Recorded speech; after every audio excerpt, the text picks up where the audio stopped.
Alright, so we're coming back after Yom Tov, so we need to refresh a little bit our memory. We're holding Hilchas Niddah Siman Kuf Tzadi, and we're discussing ksomim, stains. Stains are midrabanan.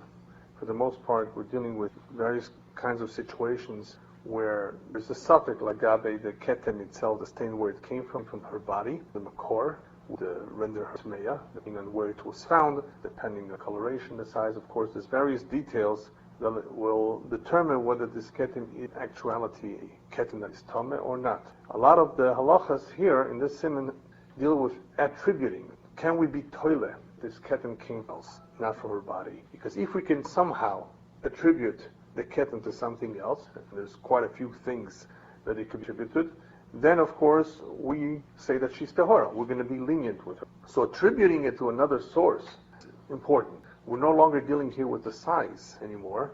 We are dealing with, of course, the place of the body, where it was found, or the clothing, because that can make a difference somewhat too. We did pretty much divide it up. The Mechaber pretty much discussed the various locations on the body where most likely came from the makor, or most likely did not come from the makor. I'm not going to go through all the parts of the body, but if it was found al Basar, if it was just found on her flesh, on her body, not on the clothing, from a place where it can come from the makor, assuming that she did not jump around, we need to assume that it's from a place where it could easily have come dripped from the makor, then she's always going to be tmeya. We're not going to be toilet. The only time you're toilet for a makkah, the only time you can be toilet if it's on her basar is if it's a makkah. If she has a wound, she has a bruise, she has an injury of sorts where it's been bleeding from before. Or as we will see today, sometimes a wound has already a scab, but it could easily bleed again. So if we can relate the dam to that, even though it's on her basar, it's on her flesh, and it's very close to the makor, however, that would be one exception. Dam on her basar being tohar. We would say it probably came from the makkah.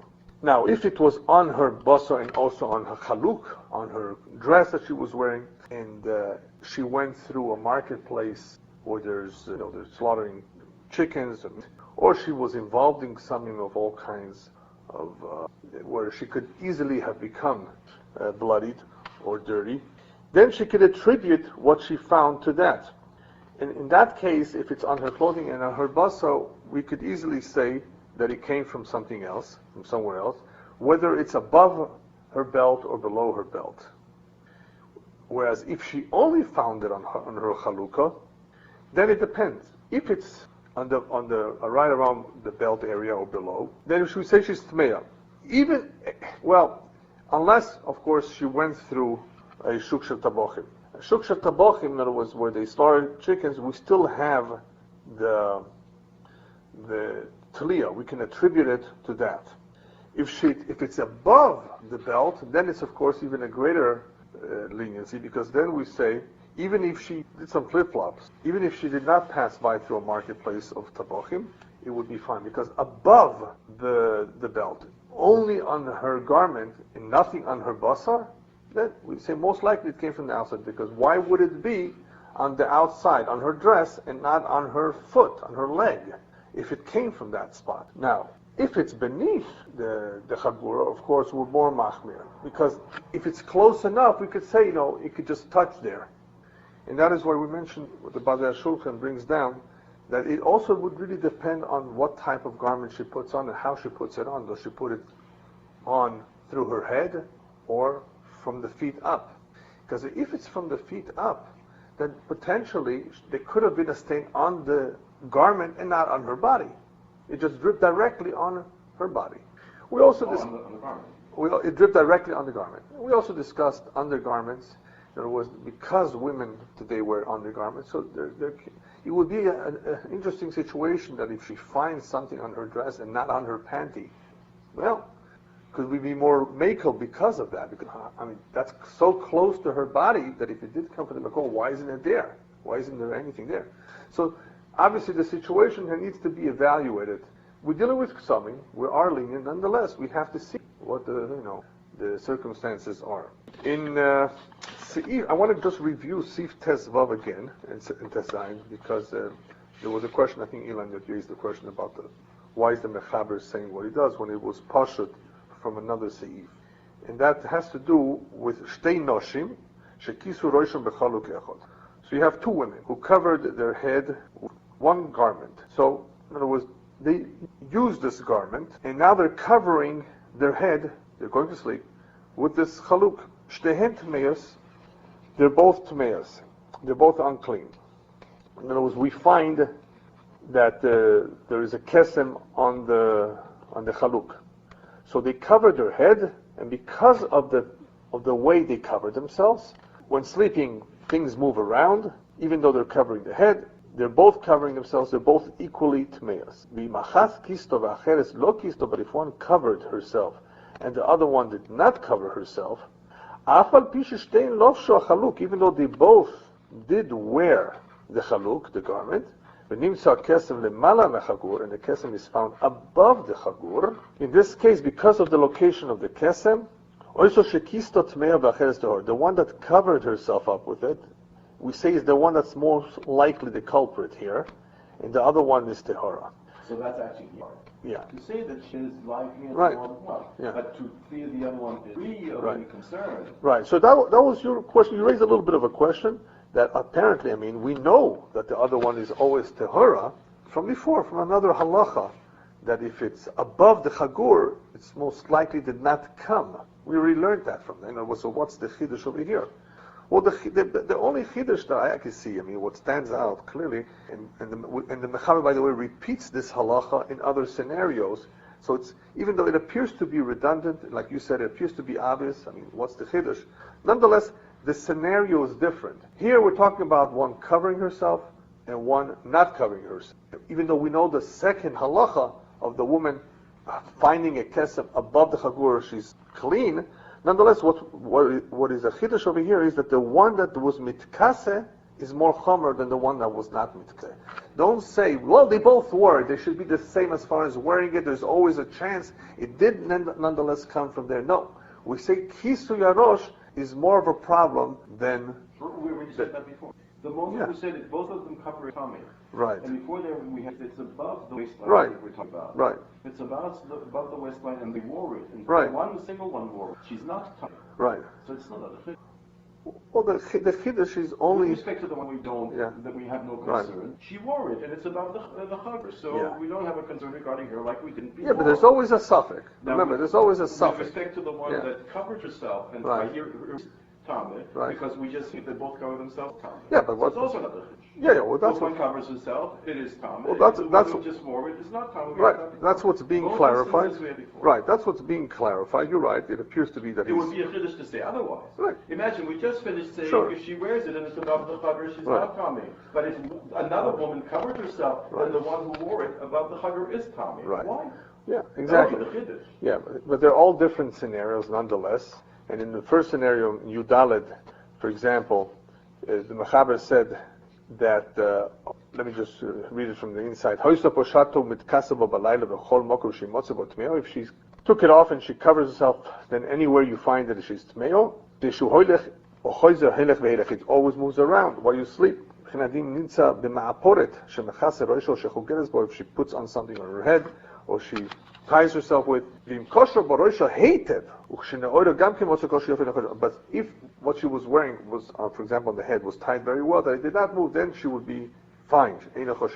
So in the other cases, we are choshesh that it moved around. So all the mechaber is really being mechaber in this halacha, in this instance, is that covering the head is more of a problem than just finding kesem above the chagura. That's all. Yeah, that's all. Well, we know it, but here we have a little bit of a suffix, because you have two women, and they both wore the chaluk, so there's always going to be a suffix, perhaps nonetheless. Now you want to attach it both wore the chaluk. Sure. But if they both wore the chaluk, be a problem. Neither of them. Right, by itself. So that's the chiddush, is that above the chagura is less of a problem, even though she wore it. That we knew before, because we had that. We had established that before. Yeah. We know that from before. Nonetheless, because we have here two women, right, who both wore the chagura, we're saying that the one that did something more than just wear the chagura, covered herself with the head, or on her head presents more, and we see a ketem, it came from somewhere. Why don't you just say both of them are fine? No. Because we already had established that it's covering the bed and it's keeping her around. Yeah, but that's a different halacha. Both of them are tummy. Yeah, but you're right. But that's a slightly different halacha because you're seeing both. How could it be both? Why should both? Why don't you say one is tahar and one is tameya? That's what we're saying. The problem is you can't when they both cover themselves. So if they cover themselves, how would you decide which one? Exactly. In other words, you can. But there are situations in halacha, and we will see that today. Well, what if somebody comes, two women had a problem, and the first one came to ask her rabbi, independent of the other. That's okay. Yes, but that's what you need to know. You would tell both of them you're okay. Not always. But Not always. We will see. If they came together, he can. Exactly. So here, the Meforshim explained over here, you can't do that because it's a stira. Right? Yeah, right. So anyway, obviously, that's what the Mechaber is clarifying to us, that this is the situation, this is the Mahalach over here, that the Kisur Rosh is just more of a problem than just finding, we're being a lot more makel in the Kesem found above the Chagura. That's Why all. are we so concerned, Halacha? Yeah. Talk about covering. No, it's the night. It's during the night. She covered herself, even though. Why is it not specifically the head? Well, that's like Ilan just said. It would be even more of a problem. Right. Yeah. That's right. If it would be below, Which is the body. then it's not so much of a chiddush at all. Here, the whole chiddush is that it's all the way above, all the way on top. And it's not because But of it moves covering around. the head, because when you're in bed with it covering the head, it moves around. It moves That's around. where Right, it's from. yes. Is that the issue? That's the issue. All right, but anyway, the next halacha was im yesh la maka betzavar, but if she had a maka wound on her neck, v'nimtza kesem bechaluk, and it was found on the chaluk, the kesem afilu lemata mechagur, even if it's below the chagur, she'iev shaligasham me'amaka, that the maka will not get there. It's so far down the blood on the chaluk, but in poshatato mitkaseba toile b'makas, if she puts it on, takes it off, she can be toile still on the maka. Shani omen nisapach u'balasham, because I say that by taking it on, putting it on, even though the maka is so far from where the dam is, the maka is on her tzavar in this case, on her neck. How would it get there? Well, it's something that she takes off, puts on. Again, this is an example of attributing to a maka, which is possible. We look at the situation, and if it's possible, if it's shayach, we're lenient. Okay, so that's where we left off pretty much from last time. Now let's continue on. What we're going to do today, hopefully, Mitzvah Shem bin Niddah, is read a whole bunch of seifim. They're not too difficult, and I think we can do it, pretty much cover them all. There are just some points that will stand out over here, and we'll explain. All right, so Sif Yud Zayin. Motzo kesem lemalo me'achagur, ve'kesem lemato mimeno. So this woman now finds a stain above the belt and one below the belt. So we've explained all along that above the belt is usually not a problem. Below the belt can be a problem. And here, she has two. Two better than one. In other words, the fact that she has two is a little bit different than your typical situation of can we attribute it to the same thing? I mean, she has it in two spots. But the thing is that it's not just two spots. One is above and one is below. Ve'yodat shelo nizdakro, and she knows that she did not do somersaults. So tehora. All right, now, the funny thing about this is that here the Mechaber says ve'yodat shelo nizdakro, and she knows that she didn't do a somersault. She just put her head down, her feet went up, because by doing such movements, activities, it could happen that things just, moved around. So here the Mechaber makes a point of ve'yodat. She should know, because if she doesn't know, obviously there would be a problem. So here it says, if she knows that she didn't do anything unusual with her body, tehora. Why? Shani oimer kemo sha'elyon ba me'alma. In the same way that the one on top must have come from somewhere, same thing with the one at the bottom. Okay, before we continue, why is this halacha different than the halacha that we learned before? That's the Shach. The Shach talks about that in Seif Yud Aleph, which was the long seif of the various scenarios of where it was found, just on her body and clothes, bottom, top. Over there, the Mechaber said, now let's read it from the inside. It says like this, towards the end. If it was on her Basar, it's stricter than if it's on Basar and on Chaluk. Right? That was the scenario where the ketem was found also on her flesh and also on the garment. In that case, she was in the chicken market, or she was nisasik with stains. Toilebo. She can be toilet, she has something that she can really attribute it easily, bein shenimtza lemata b'chagur, or she'igbiya ragleo, regardless of what she did. In other words, regardless of where it was found, even below the belt, even if she raised her feet, v'nimtza lemala mechagur, right? Makes no difference. So here we see that raising her feet will not make a difference. Even if she did so, it was on her basar and on her godim. If she can attribute it to the shuk shel tabochim, or she dealt with ksomim, that's fine. Now, here, the Mechaber is saying, as long as Yodah shelon is dakra, why is this any different? Here he says, as long as she knows that she was not this dakra, otherwise it would be a problem. Why should this be any different? So the answer is, because here we have another reusa, as it's called. We have another problem. We have two stains and not one. Very simple. In other words, we're not going to be toilet makel, the two things exactly the same thing. So you would have here two triyas lekula, we don't say. We're not being made. In other words, to say, you know what? She was not this dakra. And also to be toilet that the kesem at the bottom came from somewhere else. That's, you're being toilet or being makel, two kulas in one case, that we don't do. In the other case, you don't have that. Here you have two. So the problem is, it's more of a problem. It's more of a reusa, the Shach explained, than the one in Sifyud Aleph. So that's why the condition is that even if she found two tomim, as long as she knows Shalom is dakra to her. Because what can I say? I say that in the same way that the top one, which is not from the Makor, the top one is above the Chagura. That one must have come from somewhere else. Most likely the second one, the bottom one, also came from somewhere else, right? So no, the top one came from somewhere else, the bottom didn't.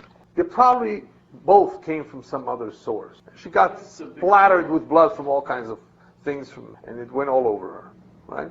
That's the logic here. Because we have already, like Ilan said before, we've already established, above the Chagura she's pretty safe. So here she has two. So there's a Reuso. So as long as we know she didn't move around, because moving around, that could explain why she has one at the top and one at the bottom. Before, we didn't care so much about that. If she moved the original source. No, then it could be that the top one did come, just like there's one at the bottom. It's just as likely the top is from top. If she moved around. No. If she's got to stay above. If the blood is from her, it's from the bottom, right? No, we're attributing to, we're saying even if there's one above and one below. Right. That's some basic. How did it get above? Come out of the air? No, it came from, maybe she went by. Right, no. So she somewhere, went by somewhere where there was a mistake. Right. Otherwise it doesn't work. Right. You have to still have being right. So Yes. she moved around and she. Right. We don't know whether the top came from the bottom. Well, the bottom didn't come at the top. She moved around, and it could be. She's my question. No, but the top is a separate stain. The stain on the top did not produce a stain in the bottom. Why are we not? They're two separate stains. You can tell. I mean, it's We're not assuming the source. not from the body. She doesn't have a mark on her. So the stain that she has above the Chagura must have come from somewhere else. We assume, or at least we can attribute it to something else. Because above the Chagura, for it to come from below, that usually doesn't happen. Only in her Chalukah, that is. So here, there was, above the Chagura, only in the Chalukah is for sure not a problem. She doesn't even have to attribute it to anything.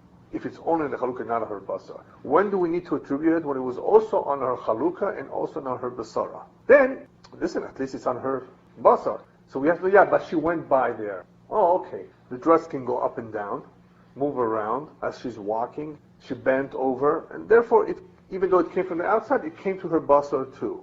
But it came from outside. If it's only on her Chalukah above the Chagura, and it's not on her Basar, I mean, she doesn't even have to attribute it. I went to the chicken market. But here, in this case, you have a kesem both on top and on the bottom. Then the bottom is a problem. But you also have one on top and above the Chagura.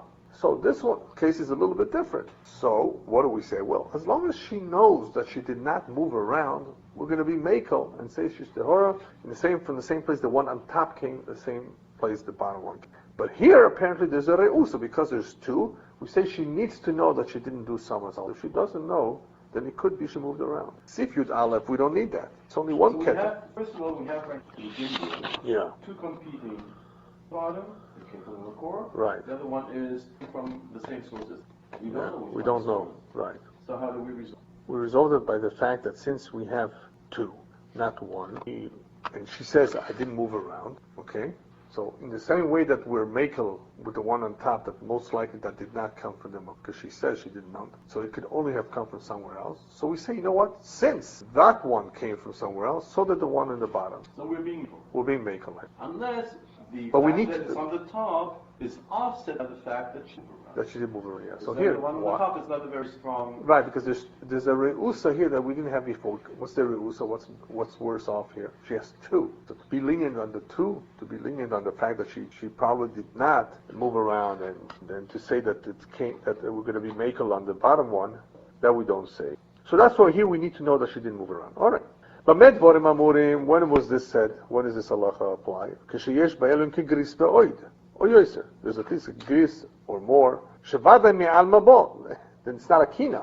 Good chance it came from somewhere else. Share ain't close to kina. You're not going to be attributed to a kina. So you have here a question. It's a big stain. Aval im ein bo kigris be'oid. It doesn't have that big shear of a gris be'oid. Ain't tolin oiso me'almo. Then you don't say, you know what? She got blood from somewhere. Then in that case, if it's really small, shemo dam kinahu. Maybe it is a dam kina, the one on top. And then, im yesh batachton kegris ve'oid, she'en litlos bekino then tmeya. Then the one in the bottom has a kegris ve'oid, which you cannot attribute kina, then she's going to be tmeya.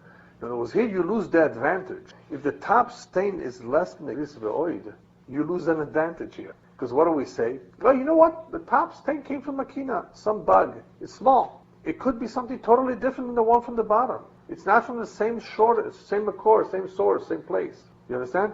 So it says this halacha is only assuming that we have big stains. It's not a kina. Well, the big one on top, probably from somewhere else. So is the one on the bottom. But if the one on top can be the size of a kina, what a kina leaves behind, and the one on the bottom is still big, then she's going to be tmeya. You're not going to say the bottom, I mean, came from the same place as the top. It's bigger than a kina. The kina does not produce such a big stain. So she's tmeya. All right, Yudches. Kivan sheksomim derabbanon. Mekilim bohem v'toile bechol dover. So now the Mechaber generalizes and explains that ksomim are derabbanon, therefore we're lenient, and we can attribute to many things. Bechol dover sheyichola litlois. Anything that she can reasonably attribute it. And he gives various examples. Let's say, Ketzad, shochto behemo chaya oif. This one is interesting. The woman did the shchita. Which is not the typical. But anyway, if that's what happened, shochto behemo chaya oif. She slaughtered the behemo chaya oif. On this asko b'ksomim, she was involved in something. And that, of course, could dirty her hands, dirty her body, dirty her clothing. Or, here comes the chidushim here. Or yoshva b'tzada misaskim bam. She sat next to others who were misasik. Or she'ovra b'shukshet tabochim, as we saw before. Or she went by a shukshet tabochim. So you see, the Mechaber does repeat certain nekuda, certain points that he discussed before. He wants, I guess, for further emphasis, he wants to bring out something. So either one, regardless of what she did, she can attribute it to those. V'nimtza dam Yore Deah, and she found dam on her clothing. Toilet bowl, she can attribute it to her. Utehoira, and she's clean. What's the chiddush here? The chiddush, the Mechaber says that he wants to add that we're being toilet on an outside source for this stain is afilu loveshes gimel chalukim zeh al zeh v'nimtza afilu batachtoin. Even if she's wearing three chalukim, three garments, one on top of the other. And where did you find a stain? At the one at the very bottom. How did it get there? Well, she's walking. It's possible.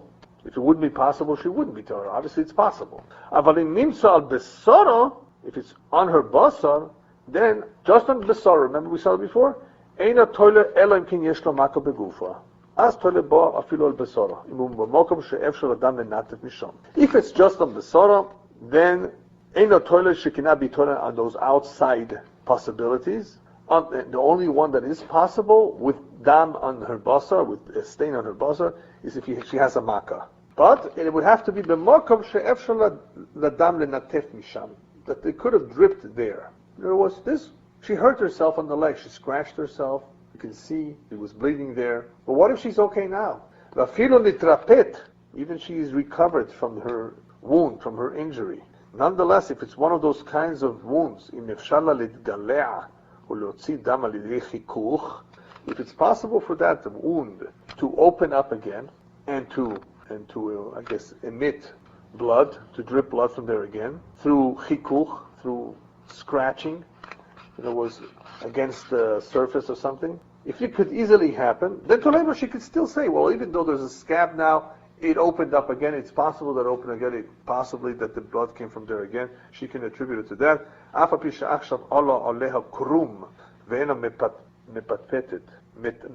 Metaftefet, I should say. No, in other words, as long as she knows, it's very possible that it could have happened. That she rubbed herself, and it's one of those that even though the scab is there, it's not such a dry wound. Actually, if the scab falls off, it will bleed again. So if it's one of those wounds that could easily bleed again through rubbing against the surface, even though in other words, it has a scab, and it's not dripping right now, still, that would be something to attribute to. Remember, we're talking about ketem here, a stain. Stains are midrabanan, and the Mechaber is giving us various examples on how we're toilet, how we're mekel, even in things that are not so typical, as we will soon see in the next seif. So here, there is a possibility, even though she recovered, but it is possible, because if, in fact, that did open up, even for a couple hours, then it dried up, and it's from a place where it could drip, and it could, the stain, where she finds the stain could have come from there, then she could be toilet. So here, again, the Mechaber is telling us, is giving us a whole akdama here, Ksomim, the Rabbanan, therefore we're mekel, as long as it could be reasonably attributed to that. But it has to make sense. He's not just telling us something, without explaining. He's telling us specifically that it has to be reasonable. Okay, so far we saw various examples of toilet with herself and examples of outside sources too. See if your test discusses a very different kind of a situation. It's no longer her. It's no longer necessarily where she was working or where she went through, but it's her husband and her son. And when we say her son, usually we mean her younger son, who usually is more close to her and sticks around her. So kashem shetoilet bo, in the same way that she can attribute it to herself, in other words, to something that she's aware of that she did. Kach toilet bibno ubebaalo, she can also attribute it to her son and her husband. Im nisasku b'ksomim, she has a lot to do with them, and she knows that they were nisasik b'ksomim.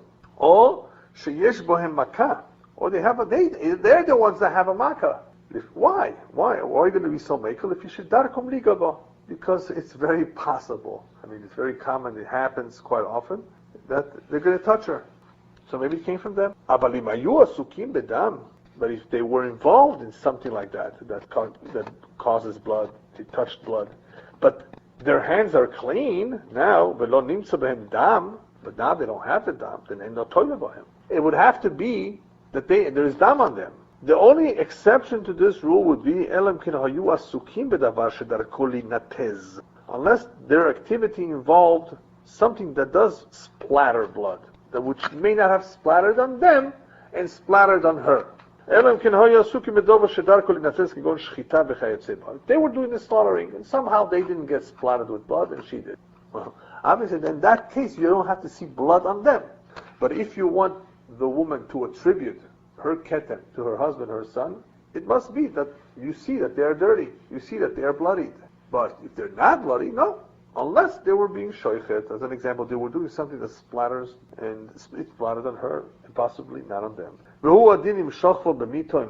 Let's say she went, she was laying down, resting on a bed with other women who were there close to her. A hospital bed or something, and they are hurt, they are injured or something. It could easily have come from them. So we look at the situation, we know she was very, very close to another woman who did have a makkah. Doesn't have to be the son or her husband. It could be attributed to that other source. Now what's so interesting about this tliyah is the Mechaber said that the reason why we're mekel is because it's derabbanan. So what does that tell you? That if it was deraisa, you wouldn't be toilet so easily. Even in a deraisa, sometimes we are toilet. There are examples where we can be toilet even in a deraisa. In Hilchos Treifas, example with a perforated lung that was discovered later by the shochet, but he knows that he touched it. He knows that he handled it, and it could be by handling it that made the hole. So even though it's a deraisa, there's a certain chazaka. We start off with the chazaka that why assume that there was treifas? Everything is okay. She has a cheskat tahara too, and so why assume that came tmeya here? But if it was not ksomim, if it was not just plain ksomim, we usually would be machmir. Here, what the chiddush over here is that because it's the Rabbanan, not that we're toilet because the Rabbanan, we're toilet even if something is not so simple. Like the example of 3 garments. We go a little bit beyond our imagination and say, you know what, even though she is wearing 3, and somehow the stain only got to the one at the very bottom, still we say, you know what, she was going through there. Somehow maybe the wind blew the dress up and that one got stained, not the other one. That's the chiddush. Had this been a deraisa, then we wouldn't say that. We would not, by deraisa, we wouldn't be talking on something that's not common. We wouldn't just say, you know what, there is a possibility, but that possibility is so remote, we wouldn't say it. By the Rabbanan, even though it's a little remote, it can reasonably be applied. We agree to that. You use the term remote and you use the term probable. That's Well, not the same thing. You're right. When I said reasonable, I meant that the possibility exists. It's just, Almost any possible. well, no, remember, No, she's going through a not shuk shel tabachim, so we have something to be toilet on. The only thing here is that we say, well, wait a minute. Yeah, okay, that's fine. But why did it only get to the bottom garment, or the 3? Only the 3rd one got stained and not the other top 2. So we say, you know what, you're right. That's not the typical situation. Usually she gets splattered, it will hit the top, it will hit the bottom, it might hit all 3. But it's possible. It's not impossible. If it's impossible, then we don't attribute it. It has to be possible. That's why I said reasonably possible. Almost anything. Yeah. Right. We ask better for probability. Sure. We don't ask Right, that's true. for more likely than not. No, of course, yeah. Because almost anything, Well, medicine, whatever, yeah. we have things. Yeah. Oh, yeah, sure. That's why I'm questioning. So that's why how here. possible. So with the Raisa, we're dealing with something with the Raisa, we're much more careful. The rights clearly be more probable. Right, exactly. Here we're a little bit more mako. That's the fact. Sifchof, very different kind of a situation. מי שרוגל לוצץ ממנו דם דרך פי האמה, ובשעת תשמיש נמצא בעד האישה דם תולה בבעלה. Somebody who regularly, from time to time, sees blood coming out through his urinary tract. Now I say urinary tract, but it's not exactly necessarily from where the urine comes out, and I'll explain that in a moment. But from that area, if you understand what I mean. That's where he sees blood coming out. ובשעת תשמיש, during the time he was with his wife, she checked herself and she found dam, blood. She can attribute that dam to her husband. Now what's interesting about this halacha is that usually we know a woman checks herself inside, she sees blood, that's a problem. Very possibly a deraisa, they're just there. She checked herself, she put it inside the aid. Not on the outside, inside. So it came from there, it came from her. Still, here we know something, we have a fact. Her husband has a problem. What's his problem? That he sees blood, derech pia amo. And this happened b'shas tashmish. And it could happen, of course, as a result of the pain that he has, whatever, some issues that he experiences, that he sees dam derech pia. But it's important here to clarify that he sees blood in his semen. In other words, it's the problem here is in the tashmish, not when he urinates. That's important to clarify because, first of all, a person who has blood when he urinates only, it could be he has a problem with the kidneys. And that's not necessarily going to be a problem when he's with his wife. So here, it's important to bring this out, that he sees dam derech pia amo, it's coming out from more or less the same place, more or less, but what was noticed was b'shas tashmish. And we know that he has had dam coming out with the zera. That's when he's seen the dam. So the Rashba explains, when we say rogil, what's rogil? I think it's the Rashba. Once or twice a month. It happens to him from time to time. It's a very once or twice a month. Yes. Once or twice a month. Yeah, it's definitely a medical issue. So that, in this case, she would still be able to be toilet on this. So he has this problem. It could be possibly came from him. Yeah. All right. What's the chiddush here? The chiddush is not so much here about being toilet. Here, we're not talking about ksomim derabanan. The only reason he mentions it here is because it is similar to the other halachas that we're learning here, in that she can be toilet on him. But you know what the ma'aseh, the bottom line of this halacha is? It's not about ksomim. It's about niddah, midoraisa. Is she a niddah or not? This is a much more serious halacha, a much more serious situation. The only reason Mechaber mentions it here is because it's similar to ksomim because she's being toilet. Remember toilet? Ksomim were toilet, so here she can be toilet on her husband. But here, this does not concern the ketem. This concern is she a niddah midoraisa? She's finding blood inside. Is that from her or not? Usually, if she finds her son blood inside, we say she's tmeya. But here, the chiddush is she could be told on her husband. Now, there's another nafkamina, of course, that since he does have this problem, if she finds the blood, the stain on the bedding, she could also attribute it to her husband. So in other words, you can have a ketem, potentially, on the sheeting, on the bedspread, the sheet. But here, this is a very important halacha, because if he does in fact have this problem, she's not necessarily going to be a niddah. She could be told on her husband. So this has to be, investigated, looked into, depending how often it happens and if this really recurs. Okay, next. Chof Aleph. Echad ishtakach ketem b'shipula u'me'achora u'maka ika mikama.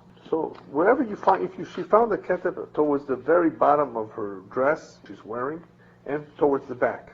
And she has a makkah from in front. So the makkah is in front, the ketem is in the back, but the ketem is b'shipula. It's at the bottom. Taaruvot, she can be toilet, even though the makkah is in front and the ketem is in the back. Why? Because in this kind of a situation, efsha deyatva hachdebatra atalekama v'natfa b'mei makkah. It could be because she sits down, very possibly, very easily, that which is in the back came forwards, and it dripped on her from that makkah.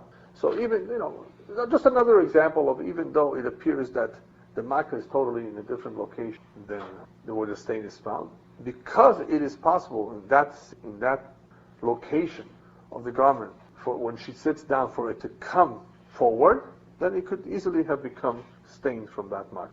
So these are things that you would have to determine.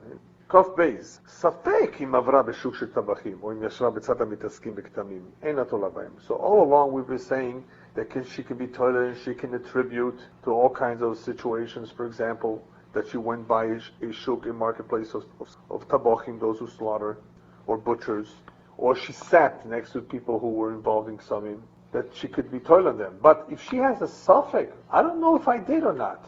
That's no good. That won't help you. Eina toilet b'hem. She has to know for a fact. In order for her to be toilet, she has to know that she did this. She was there. She says, I'm not sure. I could have, possibly. I don't know. The suffix is not good enough. So now the Mechaber is clarifying really what he said all along till now. Everything that we've said till now that you can be toilet on an outside source is when she knows that this is what happened. This is the place I was there. If she has a suffix regarding that, no, why not? So if it was a daraisa, like to me, right. Right. Because here you have a sfeika lechumra. Lechumra. What's a sfeika lechumra? As some explain. Safek, whether she went or not. And even if you want to say that she did go through, who's to say that it's splattered on her? That's the way they explain it.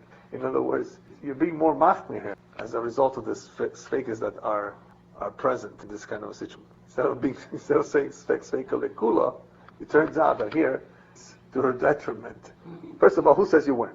Yeah, I don't know. Maybe I went. Okay, who says you went? But let's say you did go. Who says it's splattered on you? When you have one suffix, she did go there. That would make her. Like we said, suffix one on the cool. That would be an example of that, make her. But to say too, that makes it because, right? After all, the suffix, the Rabbanan regarding that may splattered on here itself is endowing the possibility for that. Right. It was possible to have that suffix. Right. Yeah. So we're not going to be so lenient if she has a suffix with it. So again, I'm reading an inside suffix. Then she cannot be toilet on them. She has to know for sure she went or she was there. That's only that's only if the marketplace or the place where people sit and deal with someone is in a known location. But let's say the sheikhim move around town. It's kaporas time, and everybody's going. The sheikhim are doing kaporas all over the place. Yeah, shchita or whatever. The work is being done all sorts of places. It's not just in one place. Then the whole city is transformed or becomes a shuk shel tabachim. Because it could have been anywhere, then it could be that she did pass by. It could be she was just there. That's fine. That's allowable. But if the tabachim are only in one location, then no. So that's what he says. If they're all over the place, toilim afilu misafik, we don't even misafik. Shema nitasu b'makom she'avro v'lo yigisha. Maybe they were misasek in a place where she went by, v'lo yigisha, and she didn't notice it. She didn't realize it. But if they're always in one location, then how don't you remember? How don't you know that you were there? So if you have a safek, if you were not, it's not enough. But if they're all over, then it could be that she didn't notice that she went by a place that was misasek or involved in some sort of splattering of blood. Sif Chov Gimel. נתעסקה בדבר אדום. Let's say she did handle something red. ונמצא עליה כתם שחור, but the stain that she finds on herself is black, not red. Or ifcha. Or she dealt with something black and she found something red. Now, obviously, and toilet board. Now, what's the chiddush here? Because we do know red can turn black if it's blood. There is something about black stains. It could be blood. So the Mechaber says, as long as you're dealing with red and black, we're not going to be makel to say that if she handled one and she found the other, that it could be the other. No. So נסעסקה בדבר ונמצא לה כתם שחור, איפכה אין טוילים בו. במה דברים אמורים אדום בשחור ושחור באדום? That's only black, red, red, black. No, if she handled red, she found black. She handled black, she found red. Well, what is the likelihood that this is it? No, we don't say that it became a different color. However, if we're talking about shades, that's fine. אבל אדום באדום, שחור בשחור, if we're talking about the same general coloration, red versus red, different shades, shachar b'shachar, even though it doesn't really look like they're the same, but it's the same kind of color, right? Toilet bo, she can be toilet. For example, what's an example? Let's say kigon shenis asko b'mei tilton, b'mei basar, or b'kilor adom, right? Let's say she was dealing with mei tilton, fruit, vegetable juice, or the juice of the meat, or b'kilor adom, or some other dye, red dye, a little bit red. Toilet baha adam, she can say, that it could be that this red came from that. Unless the shades are so different, unless the coloration is so wide apart, then we won't allow it for it. But if it's a little bit, the Meforshim explain here that if it is reasonably possible that it's the same color, what could happen sometimes is because this red is on cotton, on the cloth, begins to look differently. It loses its hue, perhaps. Then we need to know what's made out. Right. Whether it's absorbed or changed. Right. So we're not going to be too machmir if it's somewhat stronger, a little lighter, the shade of the red. That's the chiddush over here. Does it make it dark or dark to light? No, not really. No. We shouldn't normally expect dark. Lighter. Well, lighter it could be. Right. So that's why we want to question. Yeah. There's a question in Halacha about paint. As we will eventually see, maybe next time. During the time of the Gemara, they were bekim, they were experts in figuring out, they used to apply 7 substances to figure out if something was blood or not. So let's say you have a suffix if something is blood. You don't even know if it's blood, right? So today, we're going to see that next time. We're not bucky. We don't know which substances to apply to figure it out if this is blood. So we're machmer sometimes when we don't know. It's a suffix machmas chesaron yediyah. The Kiva speaks about it. We're machmer just because we don't know. Some want to be makel if there's a chance. Why not attribute it to the paint? In other words, if there's a chance. Today we don't to identify. Well, obviously, if you really wanted to, go to that bother. Maybe we could. Well, you probably do. Because today they can actually figure it out through all kinds of ways. Yeah. So if that, those I haven't seen anybody write that because I don't know. Because for those days, maybe yeah. Today we know how to do it. Actually, perhaps in a very complicated situation, maybe that would be recommended, if in fact it can be proven 100%. I think we spoke a little bit about it before in the very beginning of Halacha Niddah. If something can really be proven scientifically, medically, if we can rely on that. That's a fact. Yeah, so it's a good point. Yeah, exactly. Yeah. We have to know that the action is 7. No, it could be a different. It could be there's other recipes, but there was a 7. Yeah, there were not so much bikini. All right, just one more halacha.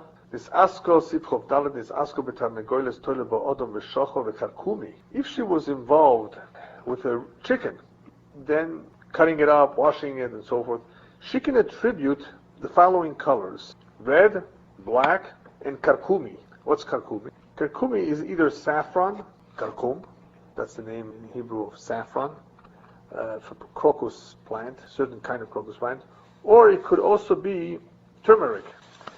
But I think it's more like saffron because the color of karkum, orange, yellow, a little bit dark, not just plain yellow. I think turmeric is a little lighter. So I think this is more like saffron, which is a spice. And it's not exactly red, of course. It's not exactly yellow, but it's somewhat in between. But she can attribute those colors. Why? The dam shchita odom, the dam of the shchita is red. The dam evorel of the organs would be closer to darker, black, and dam b'nei ma'eha karkumi, and the intestines could be leaning towards karkum, orangey, yellow-orange. In other words, it could be, depending on which organs, which parts of the chicken she handled, she would be able to attribute these three colors to the stain. Or the stain could have easily come from one of them, depending on the color of the stain. So you have three possible colors in dealing with the chicken. Maybe just the next sieve also, it's an easy one. Let's say two women were handling a bird. Now a bird is not a chicken, a bird is smaller. And this bird, ein bo dam ela kesela, and all the amount of dam that's in this tzipor is only the size of a sela coin. Now a half a sela is already bigger than grease. So you have here, total amount of blood is a sela, v'nimtzal kol achas kesela, and each one found a stain of a sela. Shtehen tmeyas. They would both be tmeyas. Now here we have the machloikas, shach, which goes along with the bach and the taz. That, are we talking about that they both came asking at the same time or separately? The taz says it makes no difference. Even if they came one after the other, shach should be going along with the bach, that they're only tmeyas, both they came to ask together. But if they would come to ask one after the other, we would be makel, that it came with tzipor. There's that much of blood. Coming together, of course they would be tmeyas. Everybody agrees if they came together they would be tmeyas. That's what we said before. So that's the question here. Can we be toilet the tzipor because it happens to be that the tzipor has so much blood, but each one has it. So that's the question. Well, yes, one of them for sure we could be toilet, but the problem is both have it. There's only one sela of dam, so it's one of those situations where it's a suffix, and you can't say you are tohar and you are tough, like we said before. So shtei tmeyas is that if they came separately too or not. That's the machlokes shach and taz, because you can say that if they came separately, there is a tzad to say that you would tell the first one, or both one, each one coming separately, that they're Tahara. Have you ever heard of, there is I don't know if it's not really an illness, it's a condition called hemorrhoids. No, it happens all the time. If you sit a lot, you don't eat enough fiber, it can easily happen. A woman who knows that she has that, I saw it brought down in one of the chuvas, then that would also be something that she can attribute it to. Yeah. If she regularly sees it, then she can be toilet on it. But if she does not regularly see it, only once in a while, I think that Achronim right, that it would have to be that she can see more than just the blood. She would have to see the dirt or something that gives away the fact that this is from that. Sometimes you can tell where it came. If she has that all the time, or she has it regularly, I saw that the poiskim are makel that she can attribute. If it's only once in a while, then you would have to see more than just blood, more than just the redness, maybe a little bit of the dirt, or other, I don't know what you call it, other stuff that comes out that is usually steroids. So if she saw that other stuff together with the redness, assume that maybe it was coming down. But those who have it all the time, or quite frequently, all of a sudden see a stain, that could be an example of being toilet on a kind of a makkah. It is a kind of a makkah. So it could easily have come from there. All right, I think we'll stop here. Next week. Yeah.